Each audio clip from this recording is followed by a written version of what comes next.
verset 1er au verset 5. Si quelqu'un peut nous faire la lecture.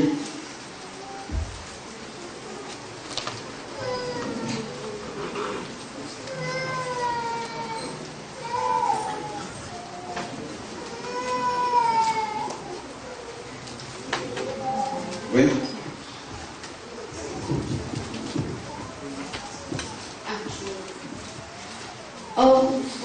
Hébreux chapitre 8, versets 1 à 5.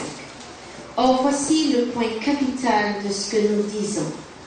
Nous avons un souverain sacrificateur qui s'est assis à la droite du trône de la majesté divine dans les cieux. Il est ministre du sanctuaire et du véritable tabernacle, dressé par le Seigneur et non par un homme. Tout souverain sacrificateur, en effet, est établi pour présenter des offrandes et des sacrifices, d'où la nécessité pour lui aussi d'avoir quelque chose à présenter. Or, s'il était sur la terre, il ne serait pas même sacrificateur, étant donné qu'il y en a d'autres qui prennent des offrandes selon la loi. Ceux-ci célèbrent un culte qui est une image et une ombre des réalités célestes, ainsi que Moïse en fut divinement averti quand il allait construire le tabernacle. « Regarde, lui dit Dieu, tu feras tout d'après le modèle qui t'a été montré sur la montagne. » Merci. Amen. Nous continuons dans l'explication de la première alliance. Amen. Seigneur, ouvre nos yeux. Seigneur, nous te soumettons nos cœurs. Seigneur, ouvre notre entendement spirituel. Seigneur, que ton règne demeure parmi nous. Que seule ta volonté soit faite. Seigneur, nous te soumettons tout ce lieu. Que ton règne, Seigneur, demeure, Seigneur. Que toute pensée qui n'est pas, Seigneur, en accord avec ta parole se taise au nom de Yeshua. Amen.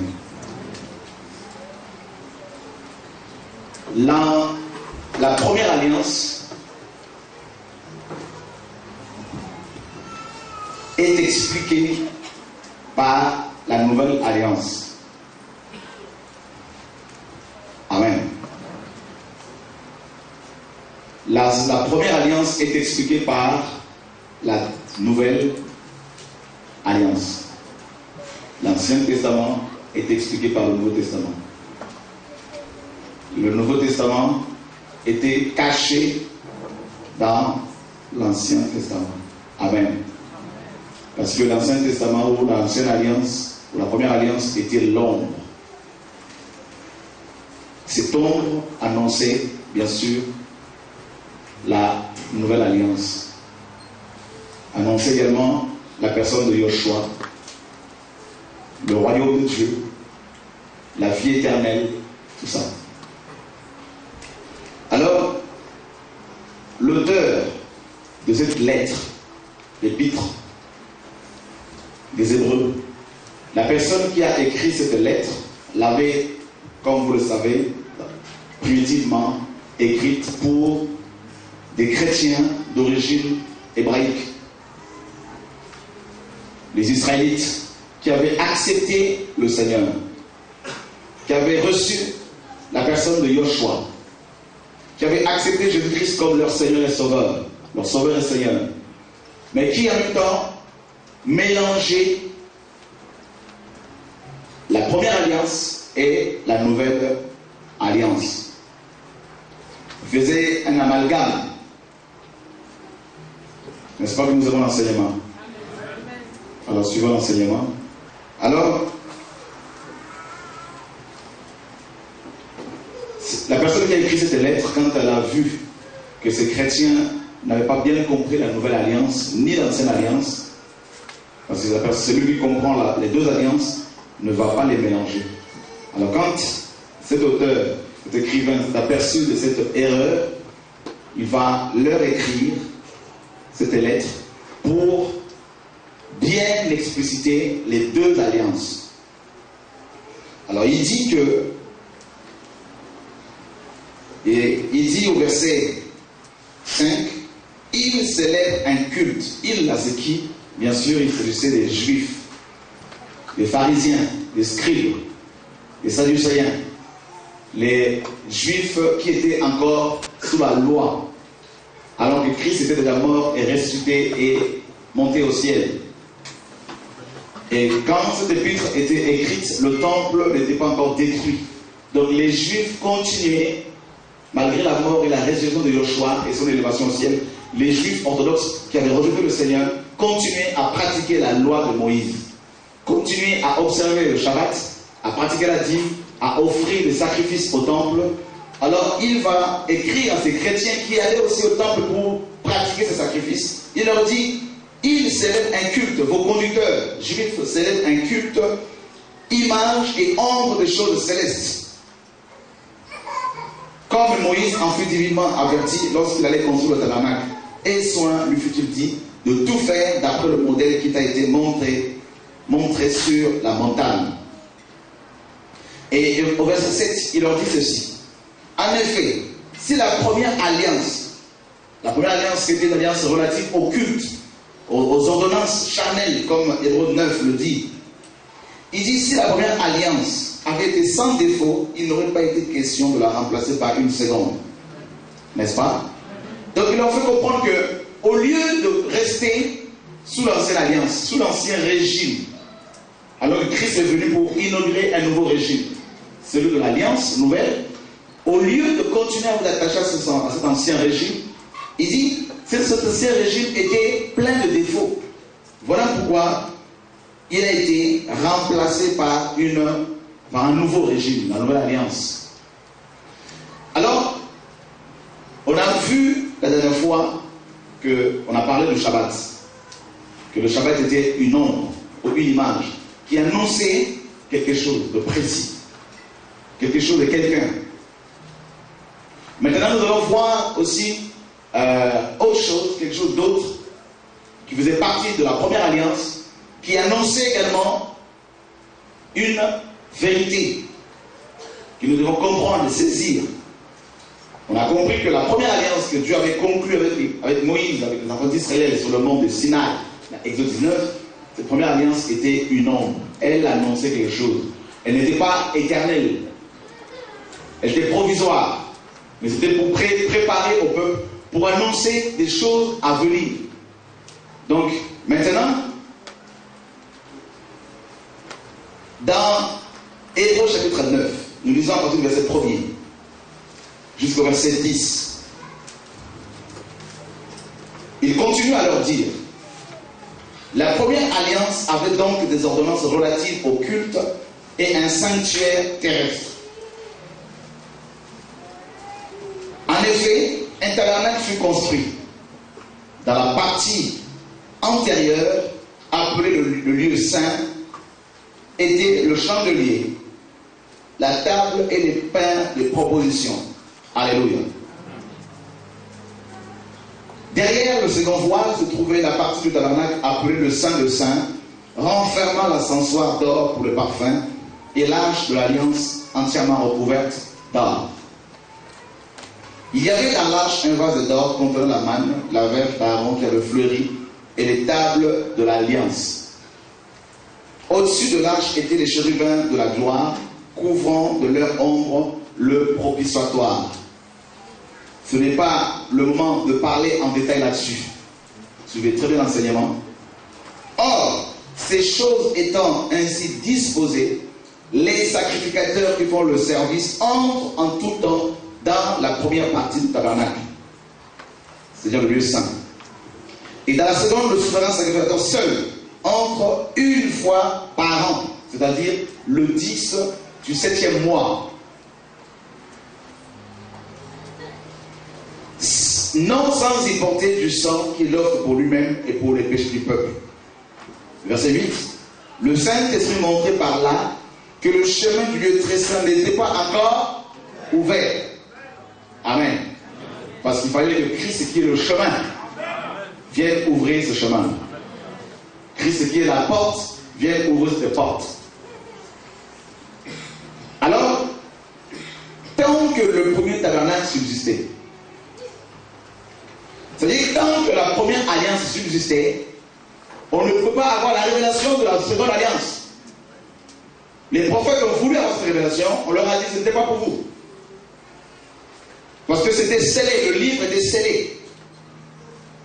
Alors, il dit au verset 9, c'est un symbole pour le temps présent. Il signifie que les dons et les sacrifices présentés, c'est-à-dire à cette époque, dans le temple, les dons et les sacrifices présentés ne peuvent rendre parfait sous le rapport de la conscience celui qui rend ce culte. Il a fait comprendre que tous ces sacrifices n'avaient plus lieu d'être parce que ce qui est parfait était déjà arrivé, la personne de Christ. Alléluia. Alors il leur dit, ils étaient avec les aliments. Ils, c'est quoi? C'est-à-dire les sacrifices, la première alliance. Ils étaient avec les aliments, les boissons et les diverses ablutions, des ordonnances charnelles imposées seulement jusqu'à une époque de réformation. On a vu le verset premier nous dit quoi? Le verset premier nous dit que la première alliance avait donné des ordonnances relatives au... Et on nous dit que ces ordonnances relatives au culte étaient des ordonnances charnelles. Ça veut dire que le temple, comme vous le savez, était physique. N'est-ce pas? Les vêtements qui parlaient de la justice de Dieu, les vêtements sacerdotaux que portaient les sacrificateurs étaient des vêtements physiques, visibles, palpables. Contrairement aux vêtements que nous portons actuellement qui sont spirituels, qui représentent les œuvres justes des saints. Voyez? Donc la première alliance était charnelle, la deuxième alliance est spirituelle. Paul nous dit dans 1 Corinthiens 15 que le premier homme était terrestre, c'est-à-dire charnel, mais le deuxième homme est céleste, spirituel. Maintenant, les Hébreux, les chrétiens d'origine hébraïque ici, mélangeaient la chair et l'esprit. Et Paul avait le même problème avec les Galates. Il disait, vous avez commencé par l'esprit et vous terminez par la chair. C'est-à-dire la loi, la circoncision, l'observation des jours, des années et des fêtes de l'Éternel. Et si on ne reçoit pas l'éclairage de Dieu par l'esprit, même si on est un grand théologien, un grand docteur, un grand prophète, un grand apôtre, mes amis, nous sommes dans un domaine spirituel. La Bible dit qu'il leur ouvrit l'esprit afin de comprendre les Écritures. L'esprit qui a inspiré ce livre n'a pas changé. Il continue toujours à agir. Il ne va pas donner de nouvelles révélations parce que la Bible est une révélation, mais il nous donne des illuminations pour que nous comprenions la révélation. Alors, maintenant, la Bible dit que Dieu avait imposé aux hommes la première alliance jusqu'à une époque de réformation, c'est-à-dire l'époque de la croix. Et Galates 4.4 nous dit que lorsque les temps ont été accomplis, Dieu envoya son Fils, né d'une femme et né sous la loi, afin de racheter ceux qui étaient sous la loi pour que nous recevions l'adoption. Et maintenant, mes amis, Christ est venu, comme il le dit, l'auteur de cet épître. Il dit clairement que le nouveau souverain sacrificateur selon l'ordre de Melchisédek est venu et il a inauguré une nouvelle alliance. Alléluia. Il dit dans le chapitre 9 que dans la première maison, dans le tabernacle, il y avait dans la partie antérieure appelée le lieu saint, le chandelier qui était physique. Et nous avons vu après c'est 1:20 que le chandelier représentait l'église, n'est-ce pas? Donc, c'était un mystère, ça vous avez déjà eu cet enseignement. Le chandelier parlait de l'église. Et ces 7 lampes représentaient les 7 yeux de Christ. Et le Saint-Esprit de Dieu envoyé par toute la terre. C'est-à-dire l'omniscience, l'omnipotence et l'omniprésence de Yoshua. On a vu déjà que le chandelier n'a pas de valeur sans ses lampes. Donc l'église n'a pas de valeur sans la lampe de Christ. Donc tout rassemblement n'est pas église. Toute assemblée n'est pas église. Si Christ n'est pas, ce n'est pas une église sur la parole de Dieu. Comme on voit également hier, on a vu les Harris, tout ce monde-là, ils se rassemblent au nom de Christ, mais en fait, enfin autour de la parole, mais en fait, il n'y a pas Christ. Le Seigneur dit là où 2 ou 3 sont réunis en mon nom. D'accord? Là où il y a la lampe, le chandelier prend de la valeur. Et on a vu également ici, on nous dit qu'il y avait le chandelier, donc l'église, il y avait la table et les pains de proposition. C'est également Christ, le pain de vie. Ça, vous le savez, c'est simple. Et on nous dit que dans la partie appelée le très saint, il y avait la sensoire d'or pour les parfums. Et ça, on en parlera. Ce n'est pas l'enseignement de ce soir. La sensoire, là, le ministère de souverain de Christ, celui qui, c'est l'intercession, celui qui reçoit nos prières pour les présenter au Père. Maintenant, on nous dit qu'il y avait également quelque chose que nous avons développé ce soir, cet après-midi. Il y avait aussi l'arche de l'Alliance, qui est Christ également, entièrement recouverte d'or, l'image de la divinité de Christ. L'or, c'est la divinité, c'est la royauté. Et il y avait dans l'arche un vase d'or. Le vase également, c'est toujours Christ lui-même. En lui habite corporellement toute la plénitude de la divinité. Et on ne va pas parler du vase aujourd'hui. Et on nous parle qu'il y avait dans le vase la main qui est Christ toujours, tout tourne autour de lui. Il y avait également la verge d'Aaron qui avait fleuri. Et la verge, c'est Christ toujours. En tant que roi. Là, c'est l'autorité royale. Parce qu'avec la verge, Aaron démontrait la puissance ou la suprématie de l'autorité de Dieu dans le palais de Pharaon. Et on nous dit qu'il y avait également les 2 tables de l'Alliance. C'est ce que nous allons développer aujourd'hui. La révélation des 2 tables de l'Alliance. Mes amis, Dieu est un Dieu d'alliance.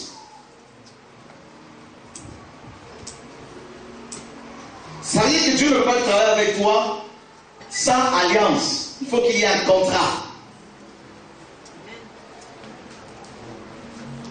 Il n'est pas n'importe qui. Il ne peut pas t'embaucher sans avoir au préalable discuté avec toi. Alléluia. On voit des gens qui se lèvent et disent Dieu m'a mandaté, mais il n'y a pas de fruits. Là, il y a un problème. Dis à ton voisin, il y a un problème. Voilà. Dieu du ciel t'a parlé, il n'y a pas d'alliance. Regardez bien dans vos Bibles, vous verrez que de Genèse à Apocalypse, Dieu a conclu l'alliance avec les hommes. Vrai ou faux? L'alliance, c'est le contrat. Alors, il faut comprendre que si tu es Église, si tu es membre du corps de l'Église, le corps de Christ, forcément tu es dans l'alliance avec Dieu. Or, quand on est dans l'alliance avec le Seigneur, tant que tu respectes l'alliance, personne ne peut t'atteindre. D'accord? Parce que Dieu est fidèle. Quand tu es dans l'alliance avec le Seigneur et qu'il y a des soucis, des problèmes, rappelle-lui son alliance. Vous comprenez? C'est comme ça que c'est clair. Même si te reste moins 1, dis simplement, Seigneur, souviens-toi. Souviens-toi. Regardez entre les hommes, il y a des alliances. Entre un homme et une femme, le contrat. Et quand on va dans ce contrat qu'on appelle le mariage, on doit à son conjoint, le conjoint se doit mutuellement, n'est-ce pas, la fidélité. Vrai ou faux? Parce que l'alliance, c'est une alliance. L'honnêteté, la transparence. Les étrangers qui arrivent en France rentrent dans une alliance avec cette nation également, par rapport aux lois qui sont établies. Des lois qui honorent Dieu, attention. Les lois qui autorisent l'homosexualité, on ne peut pas rentrer dedans. Il y a une alliance, une forme de contrat. Le non-respect de l'alliance provoque la colère, le jugement, l'emprisonnement. Tu grilles un feu rouge, on t'arrête. C'est logique parce que tu as cassé l'alliance. Alléluia. Alors, on nous dit que dans l'arche, il y avait 2 tables, n'est-ce pas? de l'alliance. 2 tables de l'alliance. Allons vérifier ces 2 tables. Exode, chapitre 32.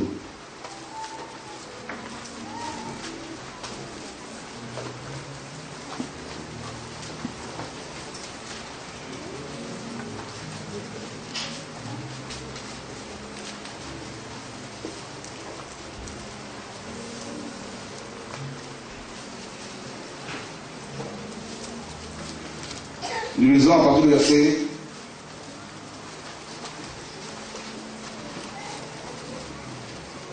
1er. Mais on va d'abord lire Exode 31, 18 à haute voix.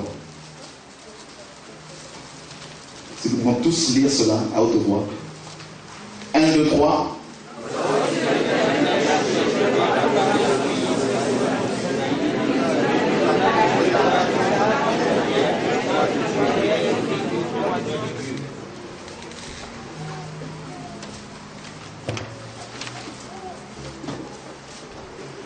Alléluia.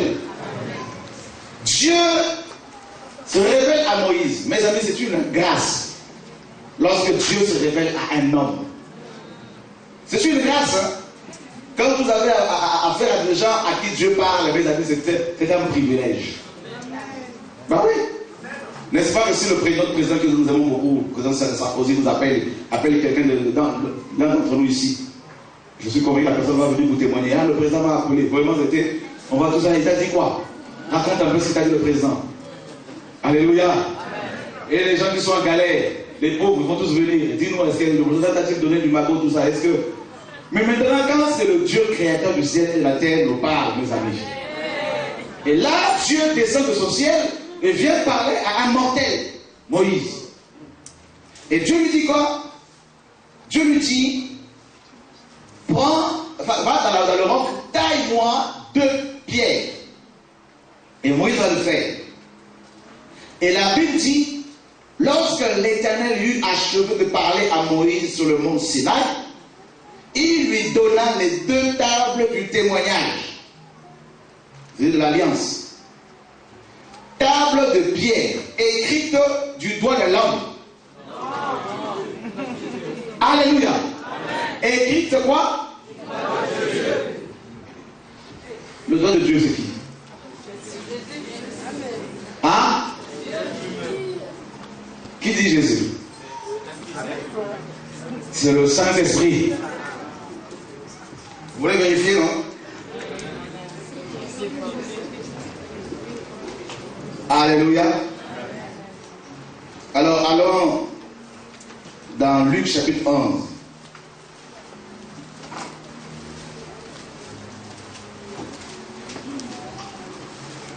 Le verset 20. On peut tous le lire?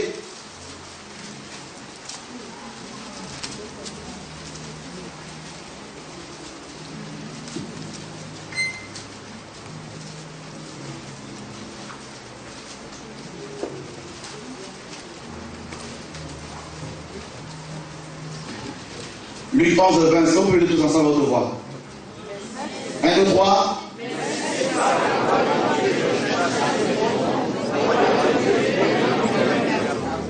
Ok, Matthieu chapitre 12. Là, Luc parle du doigt de Dieu. Le verset 28. Matthieu 12, 28. C'est la même chose, hein? Mais là, Matthieu dit c'est l'esprit. Amen. On peut aller tous ensemble à haute voix. 1, 2, 3.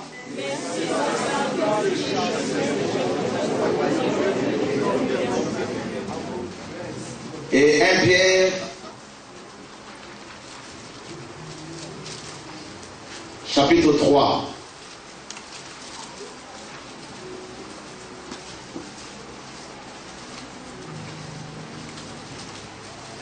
Dans 2 Pierre chapitre 1er. Verset 21. 2 Pierre 1, 21. On peut aller tous ensemble. 1, 2, 3.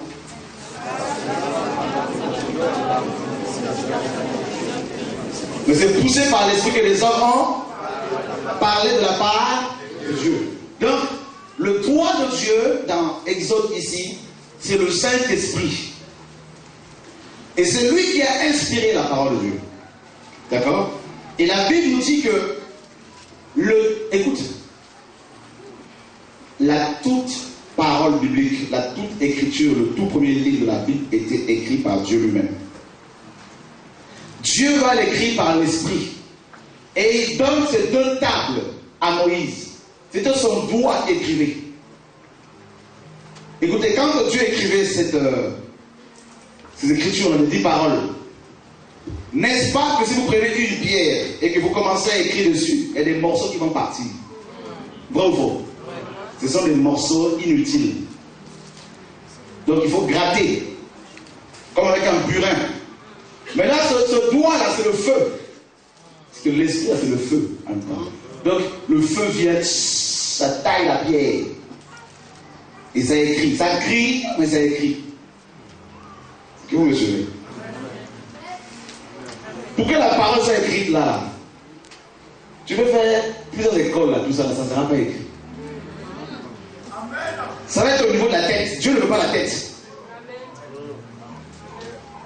Une adhésion intellectuelle.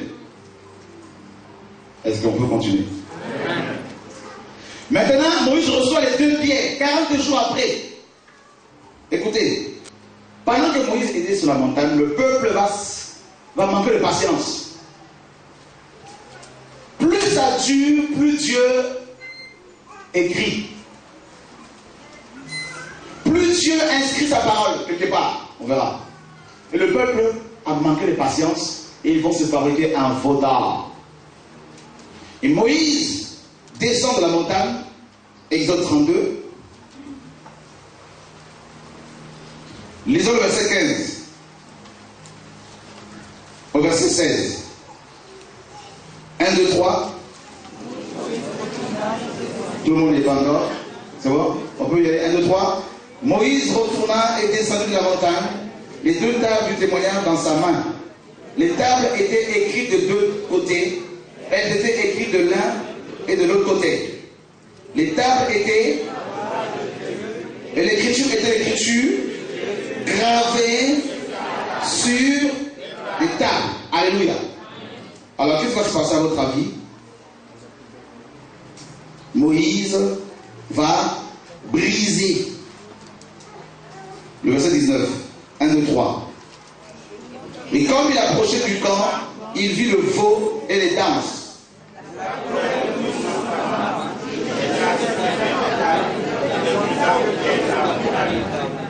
Ok. Et Dieu, dans son amour, parce que c'est un peu d'alliance, Moïse a commis une erreur. Il a vu le peuple dans la paganisation. Il en a eu assez. Il s'est mis en colère. Il a brisé les 2 tables. Mais Dieu le convoque de nouveau. Exode 34. Lisons tous le verset 1er. Au verset 4. 1, 2, 3.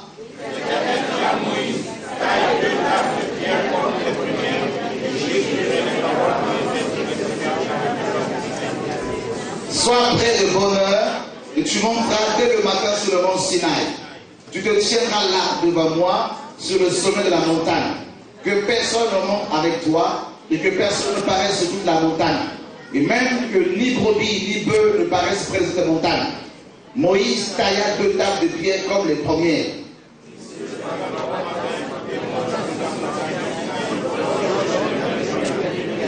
Et il prit dans sa main les 2 tables de pierre. L'Éternel descendait dans une nuée, se tint là auprès de lui et proclama le nom. Amen. Et Dieu va de nouveau écrire la même chose sur les 2 nouvelles tables de pierre. Moïse, que Moïse avait taillé dans le roc.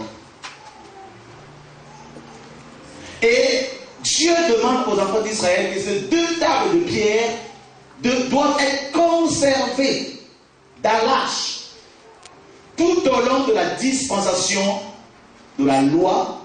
Lorsqu'il y avait besoin de connaître la volonté de Dieu, il fallait sortir ces 2 tables pour lire la parole de Dieu.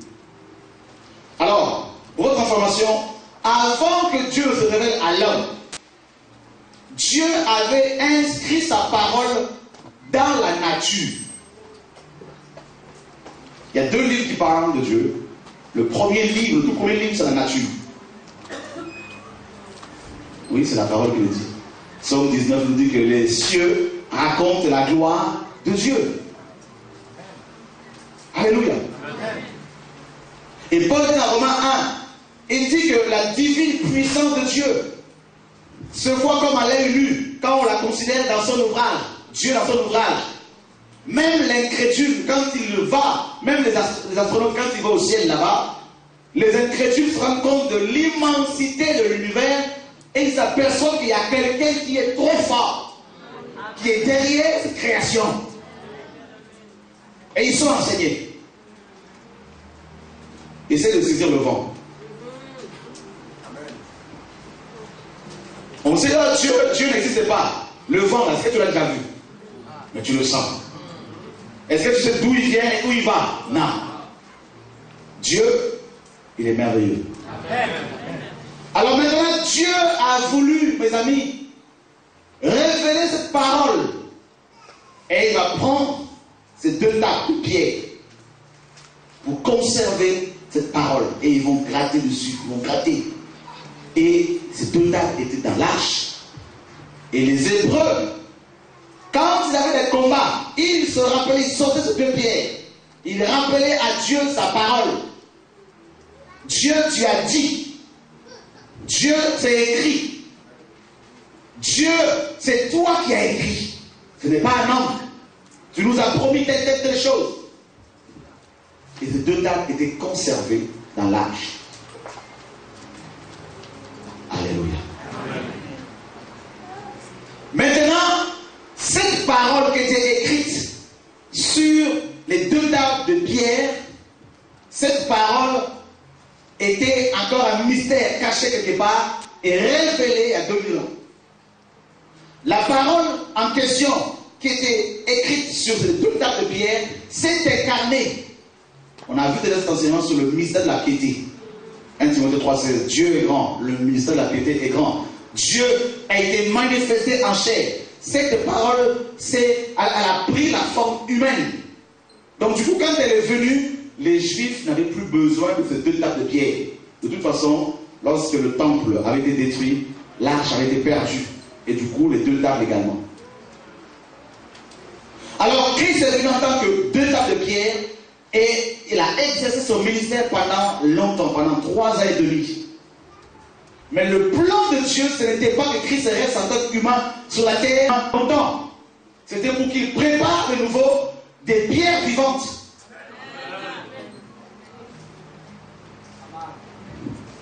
Alléluia.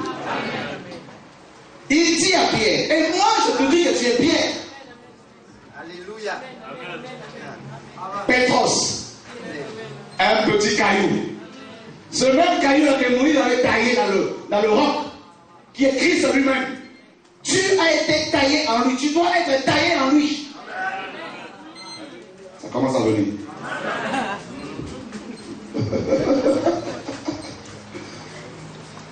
Il ne bâtit pas l'église avec des briques. Babylone nous a trompés, frère.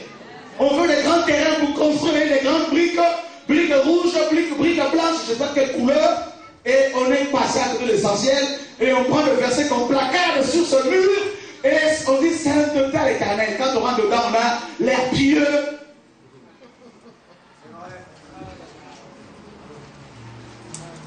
Dieu délivre l'église.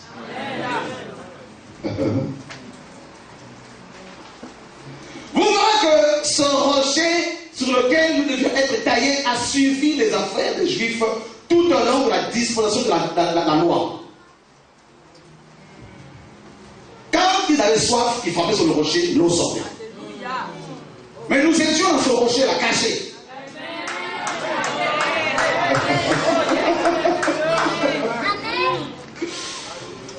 Ésaïe 28 dit que l'Éternel est le rocher des âges. Vous comprenez pourquoi dans Matthieu 16 il parle de Pierre, Pétros, petit caillou, en même temps de Pétra, un grand rocher. Donc ça dit qu'on ne peut pas, c'est mes amis, c'est pas possible. Là où il y a le Pétra, il doit y avoir aussi le Pétros. Amen. My God.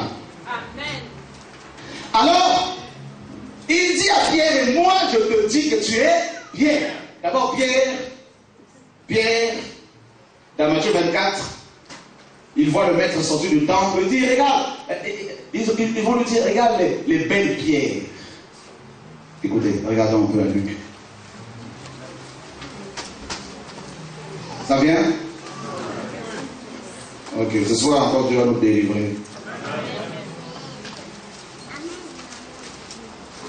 Lisons Luc chapitre 21, verset 5 à 6, à haute voix.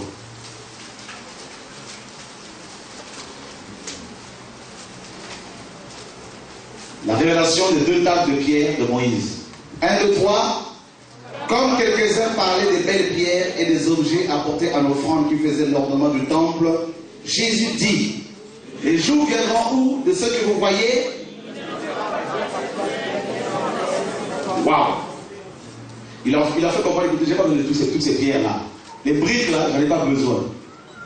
Il me faut des nouvelles pierres. Écoutez, regardez, on dit que Moïse avait taillé ces pierres-là sur le rocher. Mais sur la montagne. Tailler, hein, on n'a pas dit il faut tailler. Quand on taille, ça fait mal. Dis à te ça fait mal. Ok. Babylone est construite avec des briques. Hein? On a déjà vu ça dans Genèse 11. Avec du ciment, hein, avec du sable, de l'eau, faisant des briques. Les briques sont des fabrications humaines. N'est-ce pas? Mais les pierres avec lesquelles Dieu bâtit l'église ne sont pas de fabrication humaine. Les pierres que Dieu utilise pour construire la Nouvelle Jérusalem, le nux, le jaspe, tout ça, ce sont des pierres qui poussent dans la nature, sous la terre, par la pression de la chaleur. Pendant des années et des années, dans l'ombre, personne ne te voit. La valeur de ces pierres dépend, n'est-ce pas, du nombre d'années qu'elles ont mis sous terre pour être façonnées, taillées. Vous comprenez? Voilà pourquoi quand Dieu commence à nous tailler, il nous cache. Les briques, c'est du vite fait. Les pierres, ça met du temps.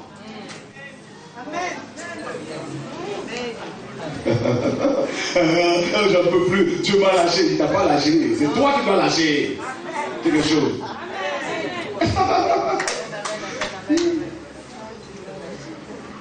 Seigneur, nous avons tout abandonné, nous avons suivi. Alors on va gagner quoi? La mort.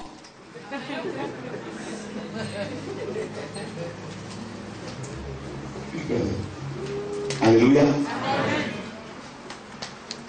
Alors, quand Moïse va construire un hôtel pour la première fois dans Exode, Dieu lui dira, il ne faut pas utiliser des ciseaux pour tailler les pierres. Prends-les telles que, et tu construis l'hôtel avec. Il ne fallait pas que la main de l'homme soit dedans. Que les pierres devaient être naturelles. Alors quand le maître est venu, il savait qu'il allait partir et il a choisi des pierres.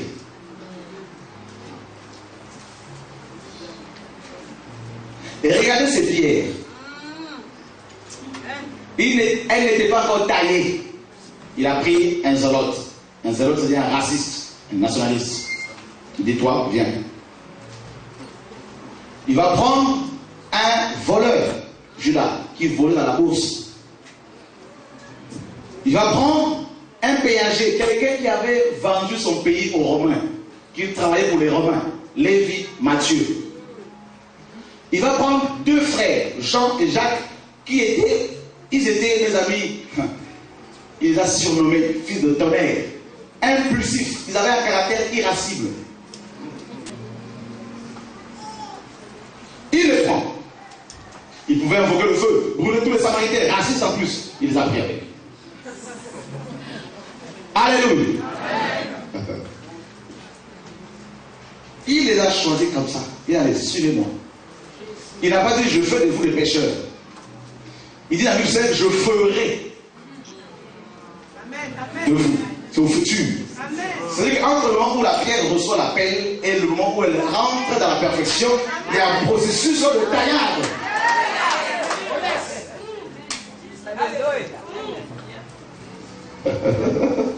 Alors j'ai eu une vision. Oh, merci Seigneur, elle commence à pleurer parce que la taille va commencer.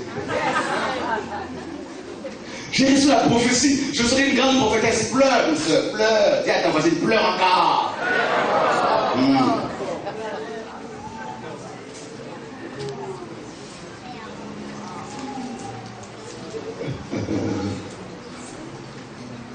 Et regardez, mes amis, écoutez, une parenthèse. Vous pensez que comment il a taillé ces pierres-là? Vous allez voir la révélation, ça va nous faire du bien. De 2 tables de pierre de Moïse.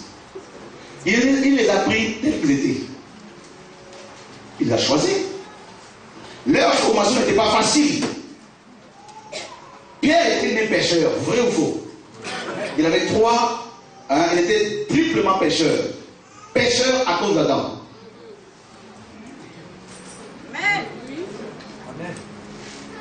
Tout son péché. Pêcheur par métier. Et il devait être pêcheur d'hommes maintenant. Ça, il fallait du temps. Il fallait qu'il perde d'abord les deux premières choses. Qu'il ne soit plus pêcheur par rapport à Adam. Qu'il ne soit plus pêcheur par rapport au métier. Et là, c'était difficile pour lui. Vous comprenez? Il était pêcheur par métier. Et il n'a jamais trouvé de l'argent dans la gueule d'un poisson. Quand Jésus arrive devant ce péager pour payer l'impôt, il n'a pas envoyé quelqu'un d'autre. Il a dit, Pierre, va pêcher. Le premier poisson, tu ouvres sa gueule, tu prends l'argent. Seigneur, pour avoir l'argent, il faut aller voir César à la banque. Mes amis, il te fera faire des choses que tu n'as jamais voulu faire. Mais il faut que tu le fasses. Ça fait partie de ta formation. Et c'est sans discuter.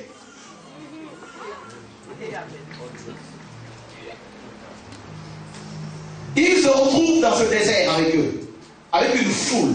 Ils vont voir le maître, ils lui disent, renvoie-les pour qu'ils aillent manger. Hein? Il leur dit, écoutez, donnez-leur vous-même à manger. Ils n'ont jamais vu du poisson crier, multiplier. Ils sont les pêcheurs, hein? Multiplication. Il leur dit de monter de la barque et traverser. Ils savaient tous nager pratiquement, à part Mathieu peut-être, mais Pierre savait nager forcément parce qu'il était dans la pêche. Il leur dit de monter et traverser. À 2 reprises, hein? La première fois, il n'était pas avec eux. Ils sont précipités, ils sont montés. Le Seigneur, dans le cadre de la formation, de la taillette de Pierre, il dit au vent, souffle un peu. Il dit à la mer, allez, secoue-toi. Vous savez, il a attendu qu'il soit au milieu du lac, pour ne plus qu'il voie l'horizon. Et deuxièmement, il a attendu que ce soit le soir. Il ne voyait rien.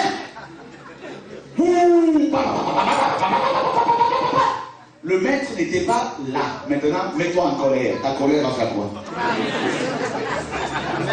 Dis à ton voisin, taillade. Ils étaient là. Pierre descend de nager. Mais nager dans quelle direction? Et la Bible dit qu'ils étaient en péril. C'est pas parce que tu as reçu la paix que tu ne seras pas en péril de foi. Alléluia. L'homme pénétrait dans la barque. Maintenant, descends pour aller où? Les repères sont là. Les démons que tu as lâchés là-bas, ils sont là. Ils vont revenir 7 fois plus nombreux qu'avant. Et autre chose, en plein milieu de la nuit, une fois un fantôme. Vous voyez des grands messieurs comme ça, pêcheurs, ils savaient nager, qui commençaient à pleurer. À cause de Jésus. Pourquoi pleurez-vous? C'est moi. Non, c'est toi, l'entendre que j'aille vers toi. Pierre, viens. Pierre aussi. Imaginez les autres Pierre. Attends, tu vas où? Attends, c'est un fantôme, c'est pas le même.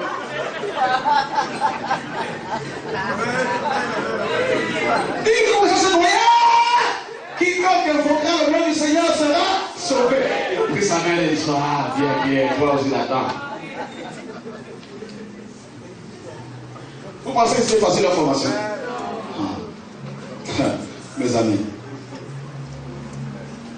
La Bible, Jésus dit que le Fils de l'homme n'a pas la lune neuve.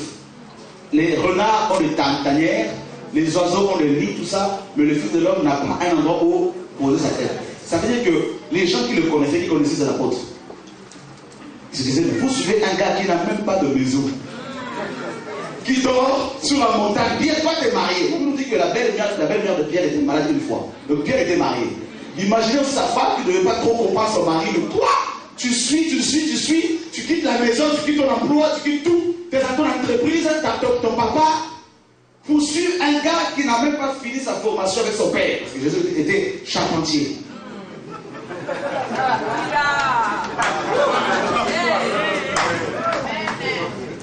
Tu suis le fils de Joseph. Pierre, reviens à la raison. Pierre, dans sa tête, c'était le poste clé dans le gouvernement. Complètement dans l'illusion. Alléluia. Amen. Voilà comment ils ont été formés.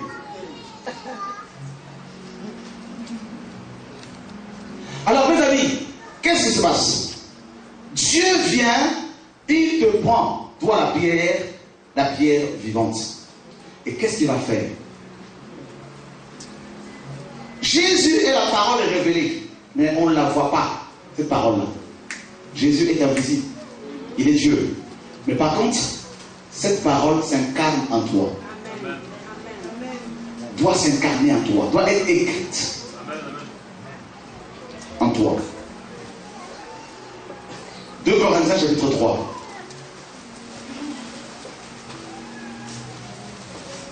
Nous lisons le verset 1er au verset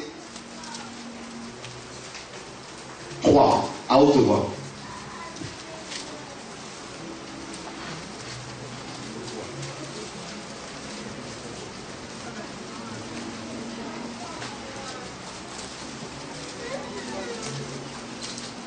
Tout le monde y est? 1, 2, 3. Ah, tout le monde va là. 2 Corinthiens chapitre 3, verset 1er au verset 3. 1, 2, 3. Commençons-nous de nouveau à nous recommander nous-mêmes, ou avons-nous besoin, comme quelques-uns, de lettres de recommandation auprès de vous ou de votre part? C'est vous qui êtes écrit dans nos cœurs, connu et lu de tous les hommes. Vous êtes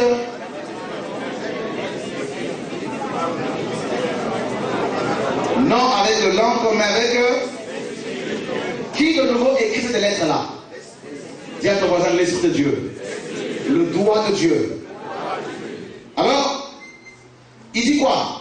Non sur des tables de pierre, mais sur les. Donc ces deux tables-là représentaient en fait le cœur humain. Voilà les deux parties du cœur humain, n'est-ce pas? C'est vrai ou faux? Que le cœur a deux parties. Voilà. Alors, c'est sur nos cœurs que Dieu, par son esprit, Romains 5,5 nous dit que le Saint-Esprit de Dieu a été envoyé dans nos cœurs. Pourquoi le cœur? Parce que Marc 7 nous dit que le cœur de l'homme, ce qui sort de l'homme, ce qui est sur l'homme. Et ce que l'ennemi a réussi à nous tromper, c'est quoi? Il a mis en place la théologie pour nous remplir le crâne. On ouvre le crâne et on met dedans. Mais Dieu veut inscrire sa parole dans nos cœurs. Or, pour inscrire la parole dans nos cœurs, il nous brise. Il nous façonne, il nous taille. Mes amis, ça fait mal. Parce que pendant qu'il écrit sa parole sur notre cœur, il y a des morceaux de chair qui vont partir.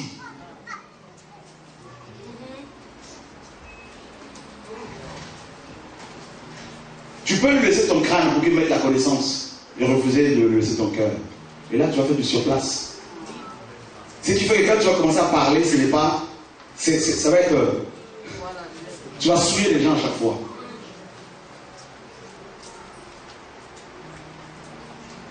Et ce n'est pas, je vous dis, ce n'est pas évident, mes amis, notre cœur, le cœur humain, c'est la partie la plus sensible de l'homme. C'est un petit organe. Mais mes amis, c'est comme Dieu l'appelle la Bible. Il n'y a pas de fond.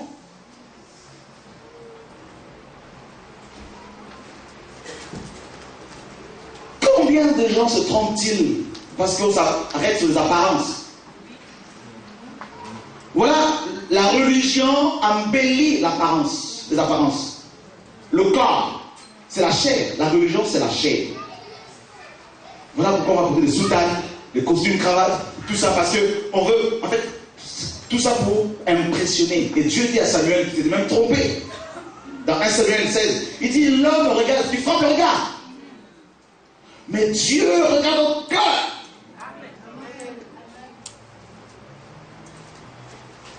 Voilà pourquoi le christianisme est une relation de cœur à cœur. Je ramènerai les cœurs de père vers les fils et les cœurs de fils vers les pères. Oui, mes amis. Tu adoreras le Seigneur ton Dieu de tout ton cœur, de toute ta pensée, ça fait du cœur, de toute ton âme, le cœur toujours. Et de ta force, le cœur, c'est pas la force physique, toujours le cœur. La force là, c'est la volonté.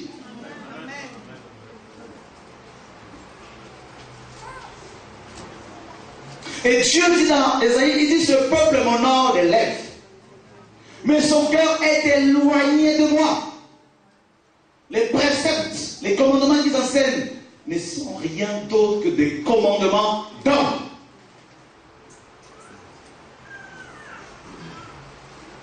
Voilà comment la religion nous a trompés. On a tellement mis l'accent sur les bâtiments, on a tellement mis l'accent sur les vêtements, on a tellement mis l'accent, frère, sur les apparences. On a tellement mis l'accent sur tout ce qui frappe le regard, parce que nous sommes terrestres, nous sommes humains, nous sommes dans un monde superficiel, artificiel. Nous aimons tout ce qui frappe le regard, on est humain, c'est normal. Mais mes amis, il faut être dans l'esprit.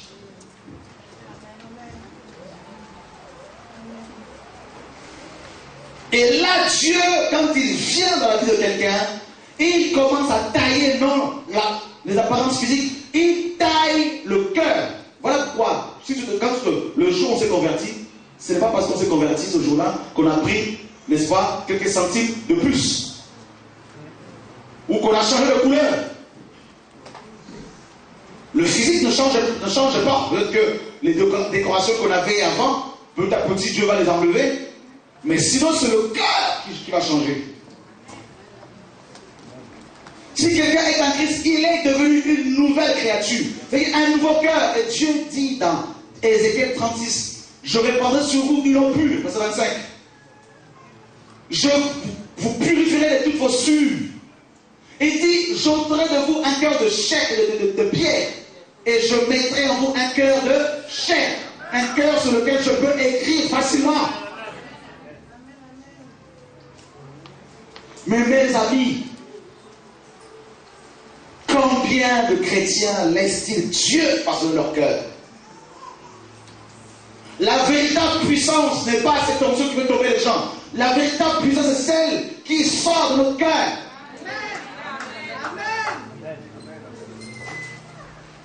Dieu, quand il a commencé, quand il écrit sur notre cœur, il a écrit quoi? Il écrit d'abord son amour.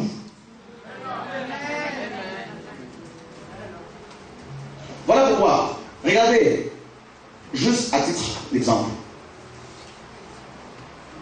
on a enseigné sur la dîme depuis l'actualité, tout ça, machin, c'est vrai qu'il y a la crise.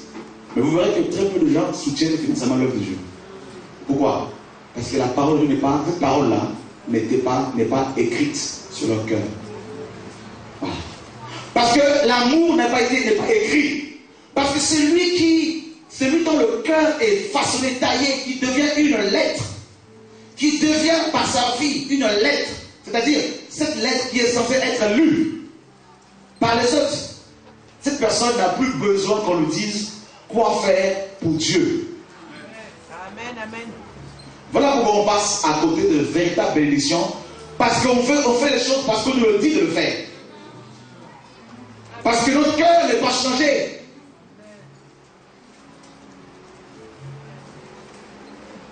Que Dieu nous aide.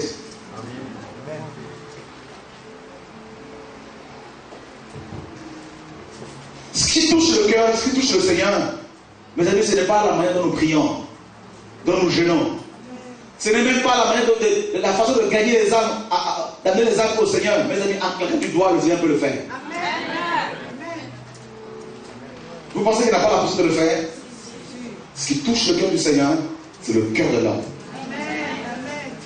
Dieu dit dans Genèse 6, il dit, l'Éternel vit que la pensée du cœur de l'homme se portait chaque jour uniquement vers le mal. Et dit à Noé, le cœur de l'homme, dès sa jeunesse, est mauvais.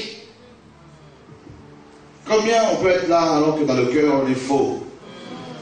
Combien, mes amis?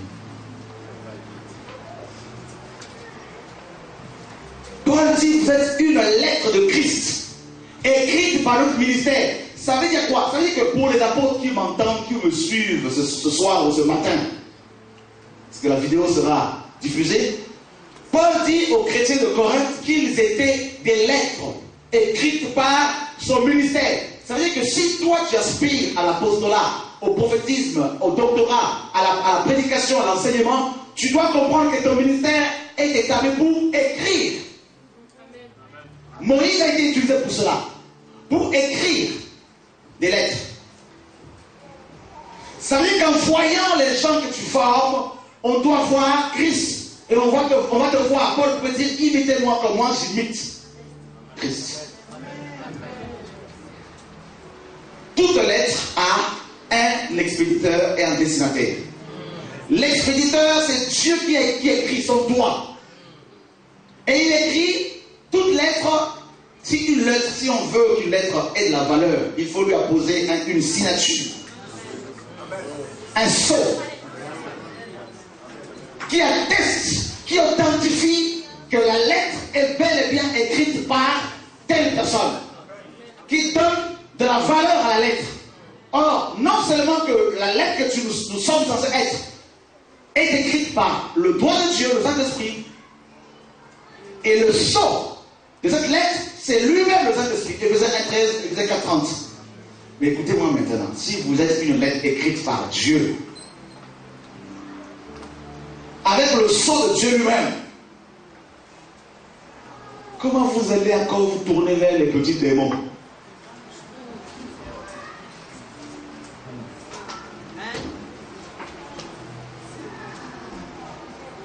Oh, dans ma famille, les sorciers, mais on s'en fout.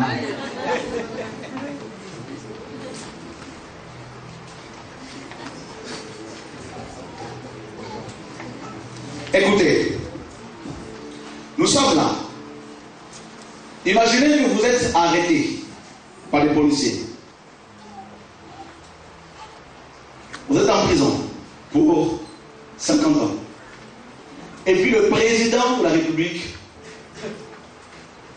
prend son stylo. Il écrit. On peut, c'est même pas lui qui va écrire. Il appelle sa secrétaire. La secrétaire, écris-moi un courrier. Voilà, moi, monsieur, le président de la République française, monsieur Sarkozy, tout ça, j'ordonne la libération immédiate de monsieur Untel. Et puis, il prend son cachet, il met dessus ici. La lettre, un coursier,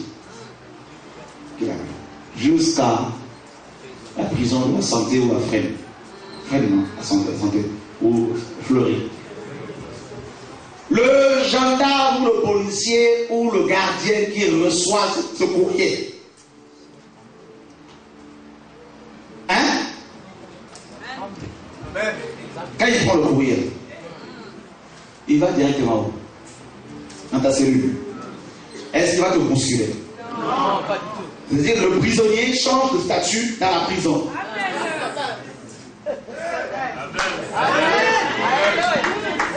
Vous passez de prisonnier ou numéro 32 à monsieur ou madame Jacqueline, veuillez nous suivre s'il vous plaît. Les ordres sont venus du palais de l'Élysée, on doit vous libérer. Et n'est-ce pas que vous libérez, en plus de ça, les motards doivent vous escorter jusqu'à chez vous. L'affaire est réglée. La dette est effacée. Maintenant, c'est toi la lettre en question. Tu as été écrite au ciel. Et Dieu t'envoie maintenant pour aller voir les destinataires de cette lettre. Les païens, les sorciers, les Simons les magiciens, les Bar Jésus, les satanistes, les rosicruciens. Mais quand tu arrives devant un rosicrucien, tu ne dois pas beaucoup parler. Il a l'esprit sataniste, sorcier. Il lit déjà. Tiens ton voisin, il lit.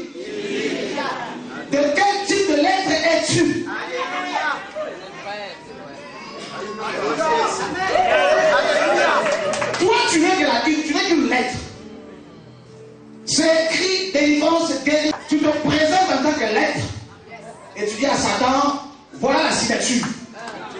C'est écrit, roi des rois et seigneur des seigneurs, au nom de Jésus. Pierre se présente en tant que lettre devant cet homme boiteux de naissance. Dans Acte 3, Pierre était une lettre. Jésus a écrit dessus, sur son cœur. Il arrive, il dit à ce monsieur, je n'ai ni argent, ni or. Mais ce que j'ai quoi? La signature. Dis à te donner la signature. En mon nom. La signature sur le nom. En mon nom. Il dit, je n'ai pas l'argent, je n'ai rien à te donner. Mes amis, au nom de Yoshua, lève-toi et marche. Il avait dit, cet homme ne s'est pas levé. Il était déçu. Pierre lui prend la main et dit, lève-toi, marche. Il y a des gens, même s'ils n'ont pas la foi, mais parce que toi tu es une lettre, parce que tu as la foi. La foi de Rahab a sauvé toute sa famille. Prostituée.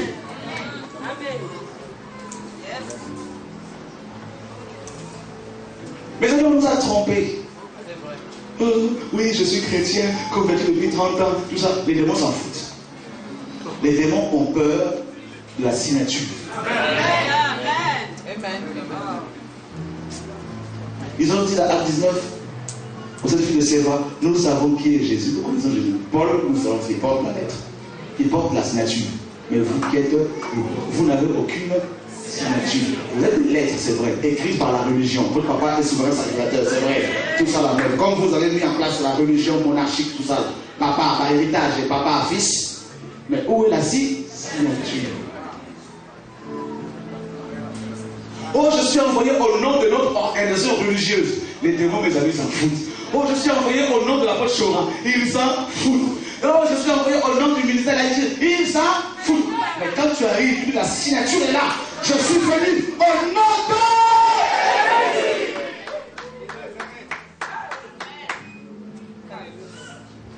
Oh, dis donc, tu es stérile, mais il faut commencer à rire. Oh, tu vas mourir. Arrête, ne va plus venir nous voir. Je vous dis, hein. Ne venez plus nous voir pour des prières bizarres, tout ça. Vous-même, là, expérimentez. Tiens, ton voisin, expérimente. Ah! Prends l'huile chez toi. Tiens, ton voisin, prends l'huile. Prie dessus. Au nom de Jésus, applique là-haut la maladie, là. Ah! Rappelle le témoin la signature de la lettre que tu es. Que tu as été taillé de l'eau.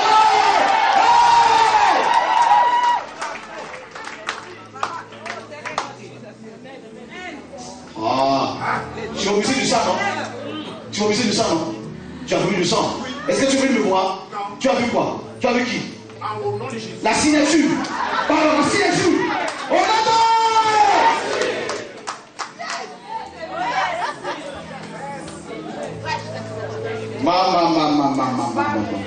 La lettre que tu es. Quand tu vas chez les gens qui sont dans la dépression, quand tu arrives, ils vont lire la joie. Ne parle pas trop. Rien que par ton passage. Ils vont lire là la joie.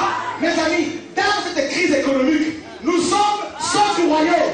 Nous avons amassé là-haut et non sur la terre, frère. Alors quand tu passes les criseurs là, quand ils vont te voir, la joie.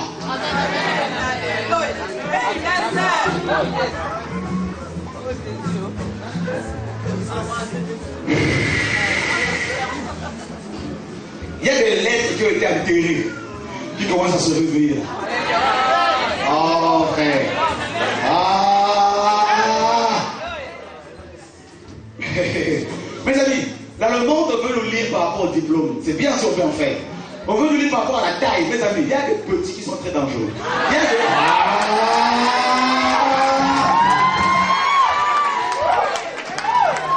Viens ta voisine chez nous. Il n'y a pas de complexe. Chez nous, il n'y a pas de complexe. Racial, économique, social. Ah!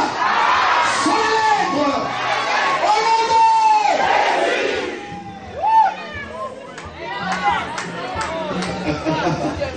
My God, my God, my God, my God.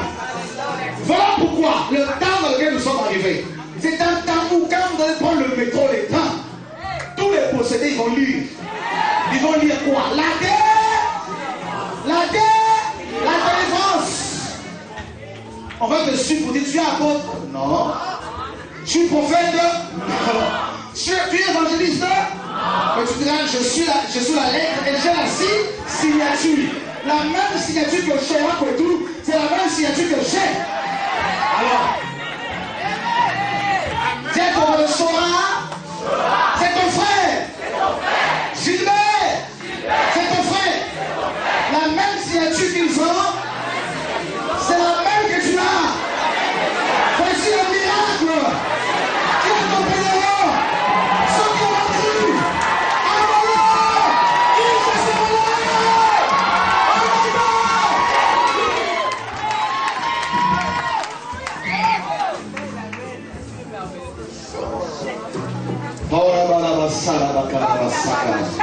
Oh my God, il y a quelque chose qui arrive ici là. Je vous dis, tes lettres commencent à se lever, à se réveiller. En France, on saura qu'il y a des lettres, frère. Vos patrons d'entreprise sauront qu'il y a des lettres, frère. Hey! Hey!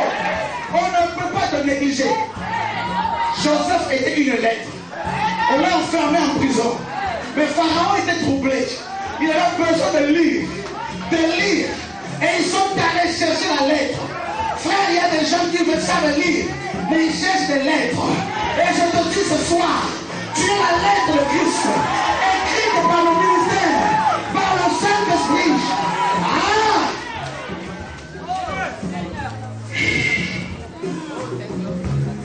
Paul a dit, ces lettres-là sont connues de tous mes amis. Tu n'as pas besoin de faire Star Academy pour être connu. Dieu dit, je rendrai ton nom.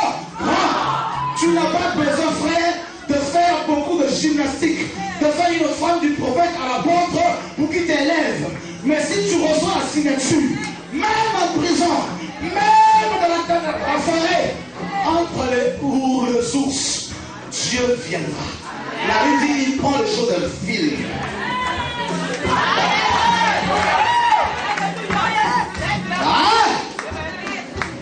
Ne laisse personne te minimiser. Même si tu ne sais pas parler le français, le problème n'est pas là. Dis simplement que je suis une lettre. Je porte une signature. Quand un prophète dit non, je vois la malédiction, dis non, tu l'as pas bien vu. J'ai été taillé dans le roc. Alléluia. J'ai été taillé dans le roc. Dieu dit aux enfants d'Israël, portez le regard sur Abraham, votre père que j'ai taillé dans le roc. Mes amis, tu as été taillé. Tu es en train d'être taillé actuellement. Le rejet que tu vis de la part de ta famille à cause de Jésus, c'est la taillade. Les problèmes familiaux, c'est la taillade. Les problèmes de papier, c'est la taillade. Garde le silence. La maladie, c'est la taillade. Dieu sait vraiment que ton fils ne mourra pas. Dieu le sait, c'est la taillade. Dieu te dit, je suis la vie éternelle. Sois la lettre.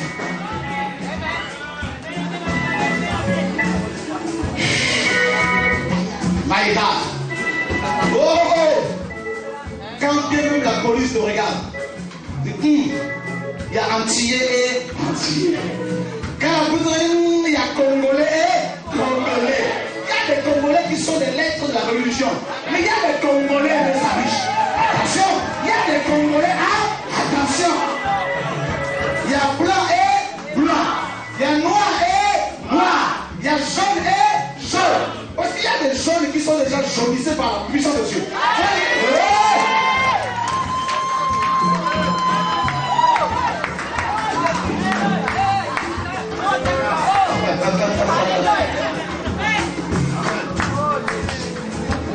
Paul dit, il dit quoi? Avons-nous encore besoin de lettres de recommandation? Mais c'est vous qui êtes les lettres. Quand les gens regardent, ton langage, c'est comme ton père spirituel.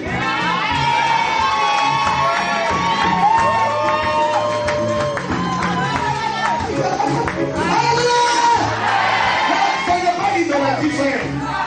Paul a dit imiter, frère.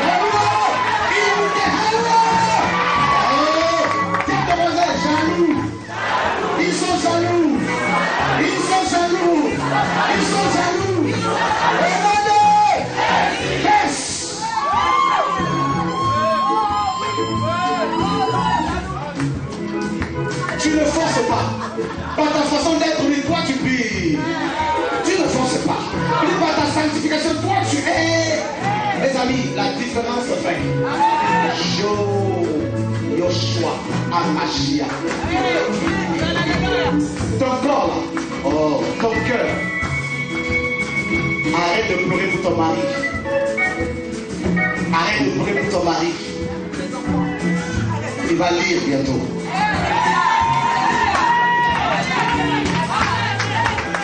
Écoute, pendant que tu vas dormir, Dieu me dit, lui va se réveiller. Ce n'est plus la même femme que j'ai connue. Elle est devenue douce. Elle est devenue spéciale.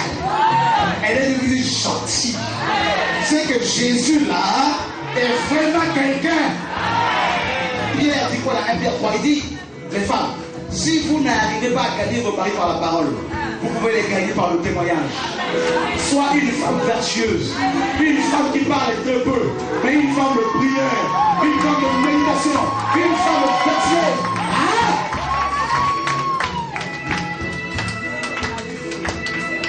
Chante, enlève la colère. Sois une lettre. Ton mari est revenu du travail, fais à manger. Fais une bonne sauce. Ne pas à la maison, frère, ma soeur. Ne pas à la maison. Pendant que tu fais la sauce, tu répètes, j'ai la signature. J'ai la lettre et je suis signé. Mais il y a des lettres sans signature. Quand on les prend comme ça, là, ça vient nous là-bas. Mes amis, le roi Darius on a écrit une lettre pour lui. Il a posé son sceau. Cette lettre était irrévocable. La lettre que tu es est signée par Yoshua. Quand Satan vient, il tourne des feuilles. Ah, qui m'amusent, ça c'est une lettre fausse. Témoin de Jéhovah, c'est pas ça.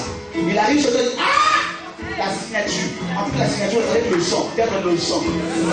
Le sang qui a coulé à 2000, le sang. Moins de problème. Seigneur, s'il te plaît, appelle l'apôtre. Apôtre, quel apôtre? Laisse l'apôtre dormir. Dis à toi, laisse l'apôtre dormir. Parce qu'à force, si l'apôtre dit au fond du prophète, vous allez donner. Non, dis laisse l'apôtre. Mais tu es déjà la signature.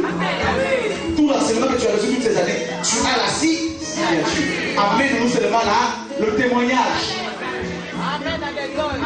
Apôtre, j'avais le cancer. Mais j'ai appliqué la parole. J'ai crié à Dieu. Voilà, je suis en bonne santé. Oh, voilà la conséquence de l'enseignement. Que Dieu soit béni. C'est ça la parole, frère. Des lettres. Dans Acte 11, quand les païens ont vu les apôtres, les disciples, ils ont dit quoi? Ce sont des lettres. Mais si on te voit frauder, quel témoignage? Te battre, quel témoignage? Il y en a une qui a fraudé aujourd'hui. Chrétienne. Alléluia. Quel témoignage. Ton mari t'insulte. Bénis-le. Ta femme est dure. Prie pour elle. Parents, soyez des lettres par rapport à vos enfants. Pour qu'ils aient une bonne image des parents qui craignent Dieu. Sois un père dans ton foyer, sois une mère dans ton foyer, sois un exemple, un modèle pour tes frères et sœurs, sois un exemple pour les frères et sœurs de l'assemblée irréprochable. Si tu es une lettre, tu n'auras pas besoin de beaucoup parler. Les gens vont t'imiter. Nous avons besoin de lettres. Notre génération manque d'exemples, manque de modèles, manque de lettres. Et je suis convaincu que Dieu t'a choisi, ma soeur, Dieu t'a choisi, mon frère, pour que tu sois une lettre. Quand les gens te verront, ils diront non. S'il y a des jeunes qui font n'importe quoi, mais ces jeunes-là, cette jeunesse-là, elle est vraiment particulièrement, spécialement particulière. Cette jeunesse, c'est un principe. Tu es jeune, belle, jeune fille, garde ta virginité. Des hommes viennent tourner comme des lions. Garde le témoignage, sois une lettre.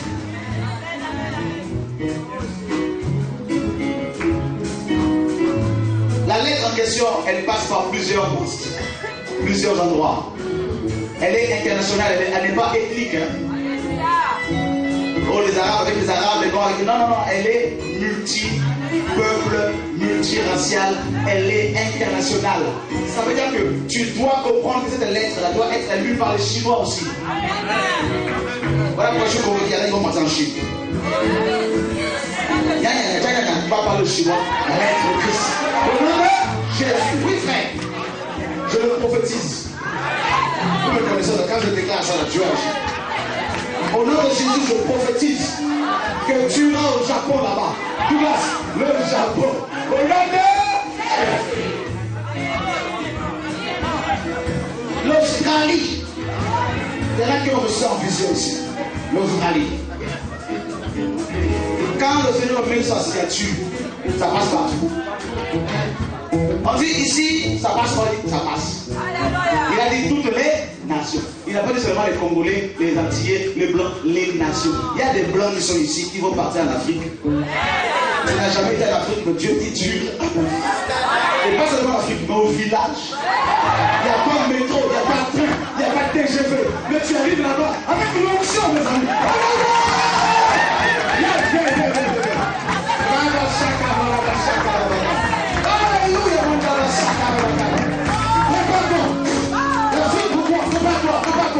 Au nom de Jésus. Oh, il y a un chat dans la vaca. Une belle chose sur lui. Regarde. Alléluia. Aide-le. Dans moins de 5 ans, avec Karine, ta future épouse, vous allez travailler beaucoup en Afrique. Dieu me dit que vous allez travailler beaucoup en Afrique. Comme Stanley. Dieu te dit c'est l'Afrique. Ta terre de mission. Voilà pourquoi tu es devenu africain. Et je vois beaucoup d'Africains être libérés, guéris, restaurés par ce ministère. Je les vois construire les enfants là, construire le sang. Ici et là. Au nom de Jésus.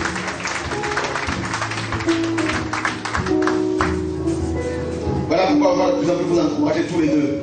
Pour que vous répondiez à cet appel du Seigneur pressant. Parce que les temps sont arrivés. Où des lettres doivent être écrites bien comme il faut. Et envoyées. Paul était une lettre. Timothée était une lettre. Tite était une lettre. Et ça nous manque ces lettres-là actuellement. On nous présente sur la religion. La religion, c'est pas la religion. Les gens lisent quoi? Le péché. Ils lisent quoi? L'orgueil, la division, le mensonge. Le temps est arrivé où quand les gens vont te voir, ils vont lire l'humilité, la crainte de Dieu, la sanctification, l'amour, la vérité.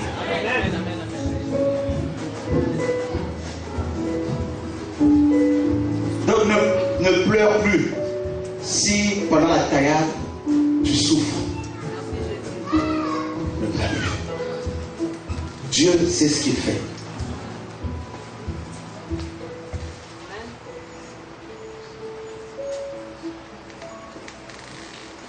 Et regardez, pour finir, ces deux tables étaient où dans l'arche? Vrai ou faux? Cachées. Et on dit que ces deux tables étaient des tables d'alliance.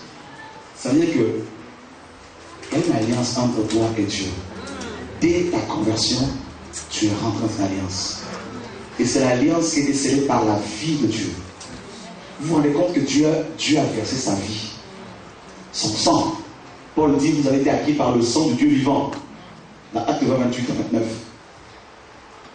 Prenez garde à vous-même et à tout le troupeau sur lequel l'Esprit va être l'évêque pour paître l'église du Dieu vivant qu'il s'est acquise par son propre sang, sa propre vie. Dieu a versé sa vie pour que tu sois dans cette alliance-là. Voilà pourquoi l'heure est arrivée où il faut atteindre la maturité.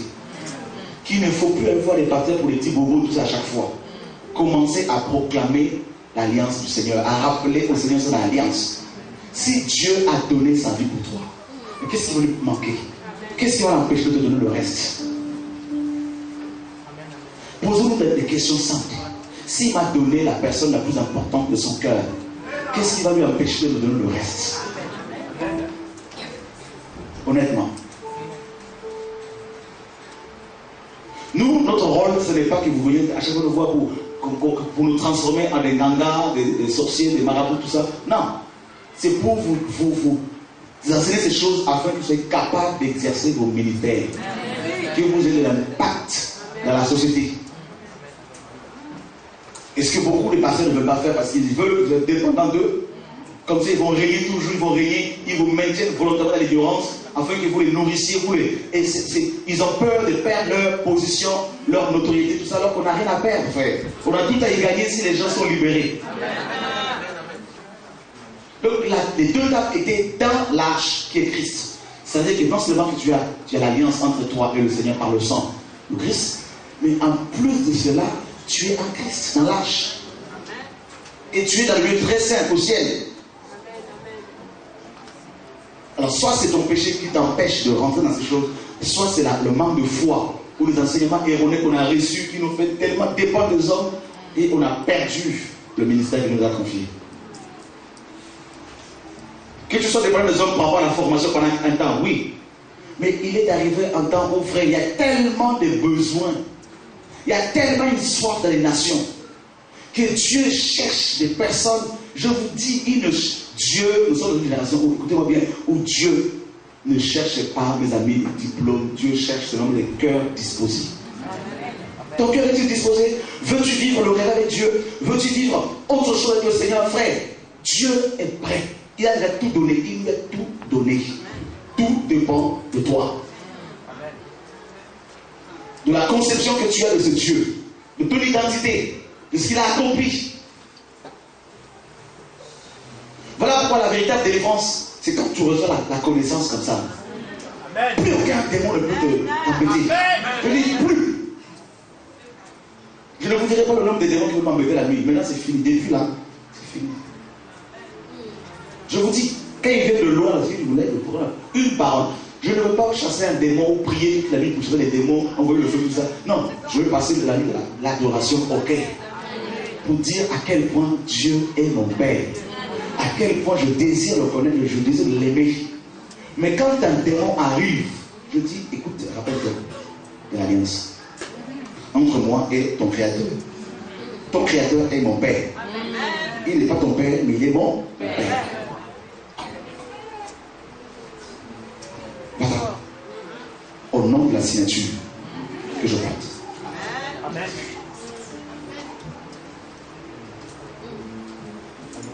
Si ton ministère porte la signature dénominationnelle, tu vas échouer à chaque fois.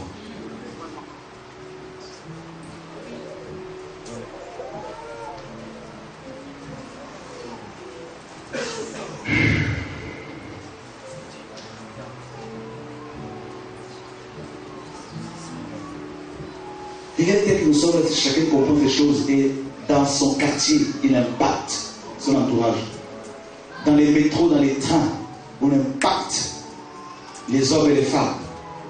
On leur montre à quel point le Seigneur les a libérés de toutes sortes de jougs.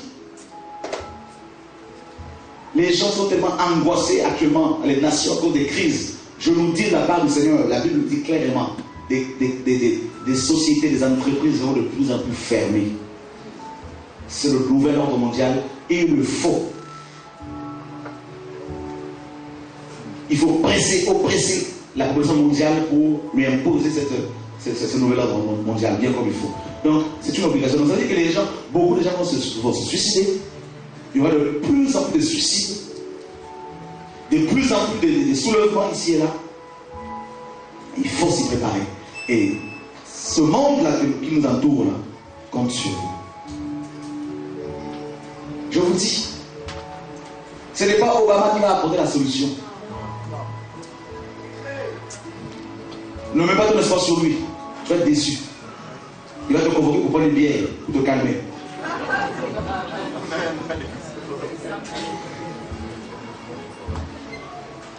Ce n'est pas notre présence à cause que nous aimons beaucoup.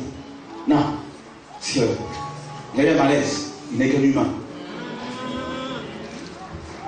Mais par contre, cet homme de Galilée, il nous a démontré par sa faiblesse. C'est dans sa faiblesse que se cache sa force.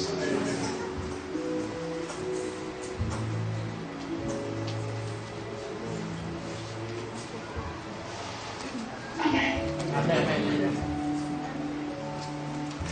Priez pour vos enfants qui sont malades. Imposez-leur les mains. Vous, femmes, vous qui êtes là, vous qui avez les enfants, vos enfants malades, quel que soit leur âge, prenez autorité au nom de Jésus. Au nom de Jésus. D'autant plus que vous êtes mère, père.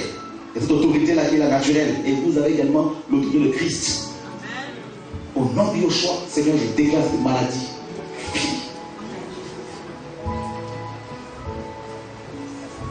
Des fois, vous avez les malades, Dieu les guérit pas, c'est parce qu'il veut que vous appliquiez votre foi. Que vous priez pour ces maladies. Parce que vous avez reçu.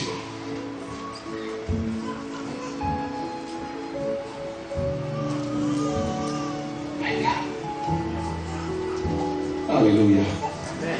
L'image que Dieu me donne, c'est des fleuves de vie qui coulent.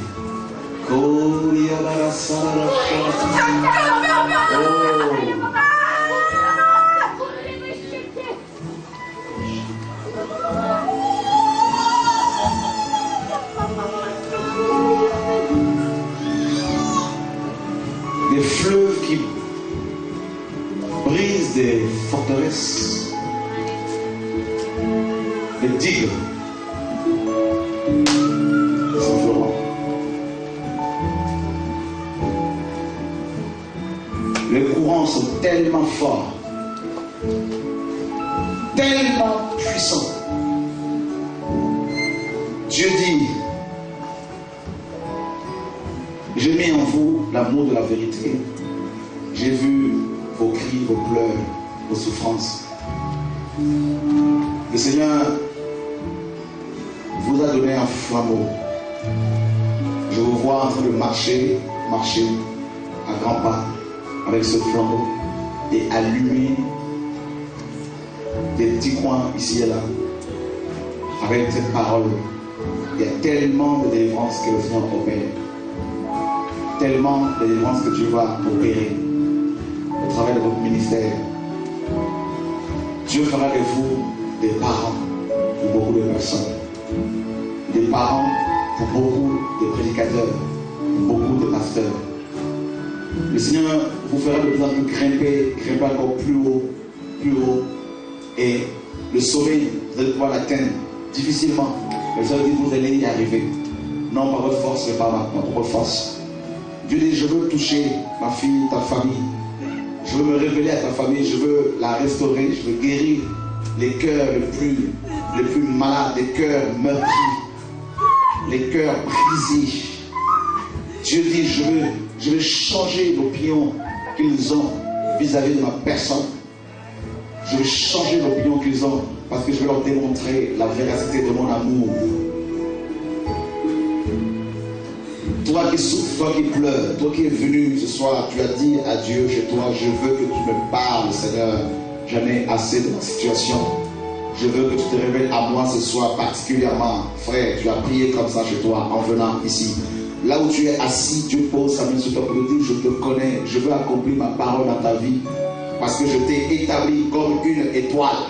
Et l'onction, pendant que je parle, vient sur toi pour acter cette parole de connaissance. Parce que Dieu est ton Dieu. Au nom de Yoshua, aide-le, my God. Aide-le. Il va prêcher la parole de Dieu dans les nations, ce frère. Au nom de Jésus, my God. Oh, on acclame le Seigneur, une telle puissance de Dieu ici.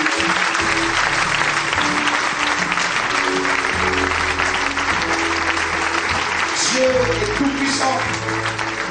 Dieu confirme ton appel. Dieu confirme ton ministère. Dieu confirme ton appel, jeune homme. Dieu dit, ce soir, je te guéris, ce soir, je te libère de toute pression démoniaque, afin que tu me serves la parole, que tu me serves la parole. Que tu me serves la parole. Aidez-le comme ça, oui.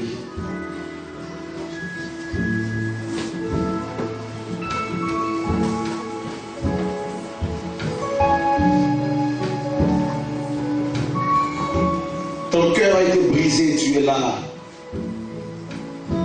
Ce mois qui vient de couler, ce mois de juillet était un mois tellement de souffrance pour toi. Tu as tellement pleuré chez toi, tu as tellement pleuré de fois dans la rue, comme ça les larmes coulaient. Et l'ennemi te disait dans ta pensée, tu n'es rien, tu ne vaux rien. Dieu ne t'aime pas. Regarde comment tu n'es pas bien. Regarde comment. Dieu dit ce soir, fortifie-toi. Ne t'arrête plus, n'écoute plus l'ennemi. Tu lui as tellement tendu l'oreille que l'ennemi t'a mené petit à petit à la dépression. À la dépression. Tu es là également ce soir, tu ne veux plus être dépendant de ces médicaments. Tu en as assez parce que ça fait longtemps que tu prends ces médicaments. Femme, Dieu dit, je suis l'Éternel qui guérit toutes tes maladies. Toutes tes maladies. Je dis toutes tes maladies. Femme, toutes tes maladies. Voilà pourquoi Dieu pose sa main sur ta vie. Parce qu'il t'aime. Parce qu'il t'aime.